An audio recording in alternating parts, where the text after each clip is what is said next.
Orang sukses nyaman dengan kesibukan, orang gagal nyaman dengan kemalasan. Semangat berusaha. Makan tanpa diawali bismillah hanya membuat kita kenyang. Tapi makan yang diawali bismillah tidak hanya membuat kita kenyang, tapi juga berdampak pada keberkahan. Keberkahan itulah yang membuat kita kuat dalam ketaatan. Jangan lupa basmalah. Sehusyuk dan sebanyak apapun sholat kita, jangan pernah merendahkan orang yang belum sholat. Itulah inti keikhlasan. Orang yang kuat adalah orang yang mampu menahan marah, sementara orang yang hebat adalah orang yang mampu memaafkan. Gemar memaafkan. Benci itu dari setan, dan saat kita dibenci, janganlah kita balas membenci. Sebaliknya, maafkanlah. Itulah yang membuat hati kita tetap tenang dan kita bisa tetap menjalani hidup. Hadapi dengan senyuman. Ingat, akan selalu ada orang yang membenci kita, sebaik apapun kita. Sementara sikap terbaik untuk menghadapi para pembenci adalah memaafkan. Itulah teladan Rasulullah Shallallahu Alaihi Wasallam. Hadapi hidup. Orang lain bebas membenci kita, sebagaimana kita pun bebas memaafkan mereka. Tidak ada yang membuat kita kuat melakukan itu semua kecuali inspirasi dari sang teladan dalam kebaikan. Beliau adalah Rasulullah Sallallahu Alaihi Wasallam. Tidak ada salahnya kita sholat duha untuk mendapatkan rezeki dari Allah. Tapi akan lebih baik jika kita sholat duha tujuannya untuk mensyukuri rezeki yang telah Allah berikan. Semangat sholat duha. Mari jadikan Al-Quran sebagai wirid harian kita. Kita bisa membacanya 1 juz per hari, atau 1 surat per hari, atau kurang dari itu 1 lembar per hari.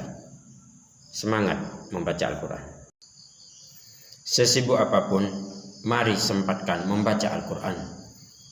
Itulah oase di tengah gersangnya akhir zaman ini. Semangat membaca Al-Quran. Mari amalkan munjiat, yaitu kumpulan surat-surat dalam Al-Quran yang akan menyelamatkan kita. Semangat membaca munjiat. Berbahagialah bagi kita yang sudah terbiasa membaca Al-Quran. Itulah oase di tengah kegersangan, petunjuk di tengah kesesatan, dan cahaya di tengah kegelapan. Tetap semangat. Rasulullah itu bukan hanya dibenci, tapi juga dituduh sebagai tukang sihir atau orang gila. Bahkan beliau diancam untuk dibunuh. Tapi beliau menghadapinya dengan sabar, memaafkan, dan senyuman. Itulah yang membuat beliau tetap bisa menghadapi hidup dan mendapatkan pertolongan Allah Subhanahu wa Ta'ala. Beliau sang teladan. Satu kebaikan yang dilakukan akan menarik kebaikan-kebaikan yang lain. Sebaliknya, satu kemaksiatan yang dilakukan akan menarik kemaksiatan-kemaksiatan yang lain. Tetap istiqomah. Apapun yang Allah berikan, jika kita gunakan untuk maksiat, maka itu dunia. Tapi jika kita gunakan untuk ketaatan, maka itu bagian dari akhirat. Itulah rizki yang berkah. Mintalah kepada Allah kebaikan di dunia, bukan meminta dunia, karena dunia itu hina. Itulah makna dari doa Rabbana atina fid dunya hasanah, bukan Rabbana atina ad-dunya. Punya rumah mewah, tapi hati tak tenang mengejar dunia, maka itu orang miskin. Sebaliknya, punya rumah sederhana, tapi hati tenang dalam kecukupan, maka itu orang kaya. Syukuri hidup. Waktu kecil, kita bersusah payah untuk bisa membaca Al-Quran. Nah, setelah dewasa, apakah kita meninggalkan Al-Quran begitu saja, tak pernah lagi membacanya? Jika benar demikian, betapa meruginya diri kita.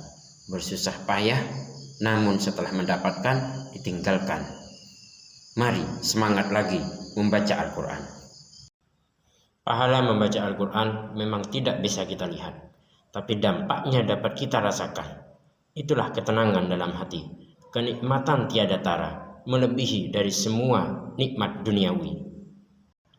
Ingat, Allah tidak hanya memerintahkan kita sholat, tapi juga sholat yang khusyuk. Nah, salah satu cara agar kita bisa melakukan sholat khusyuk adalah melafalkan apa yang kita ucapkan dalam sholat dengan bisikan ataupun dengan suara yang lirih, khususnya ketika kita sholat sendirian. Misalnya, Allahu Akbar. Bismillahirrahmanirrahim.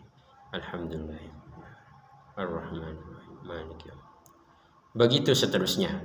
Begitu juga ketika ruku, Allahu Akbar. Subhana rabbiyal adzim. Subhana rabbiyal adzim. Dan seterusnya sampai salam. Itulah yang dikatakan sebagai munajat, berbisik-bisik dengan Tuhan agar kita semakin dekat dengannya. Dan kita merasa dan percaya bahwa disitulah momen terindah bersama Tuhan. Al-Quran sudah tertulis di mana-mana, tersimpan di berbagai media. Orang-orang menghafal Al-Quran pun juga sudah banyak. Mengapa kita masih harus belajar Al-Quran? Bagi yang belum bisa membaca Al-Quran, jawabannya ada di dalam surat Al-Asr. Di dalam surat Al-Asr ayat terakhir, watawasau bil haqqi watawasau bis sabr, bahwa semua manusia dikatakan dalam surat tersebut merugi, kecuali siapa? Yang dikatakan orang beriman, beramal soleh, dan saling menasihati dalam kebenaran dan kesabaran. Bagaimana kita akan saling menasihati dalam kebenaran jika kita tidak mengetahui kebenaran itu? Nah, salah satu bentuk kebenaran adalah kita belajar Al-Quran, mempelajari tajwid, mempelajari makharijul huruf. Mari belajar Al-Quran. Rutinkanlah melakukan ziarah kubur, terutama kuburan kedua orang tua kita atau kuburan orang yang berjasa dalam Islam. Dan tidak ada niat lain dalam ziarah kubur kecuali untuk mengingat akhirat dan untuk mendoakan orang yang sudah meninggal. Mari ziarah kubur.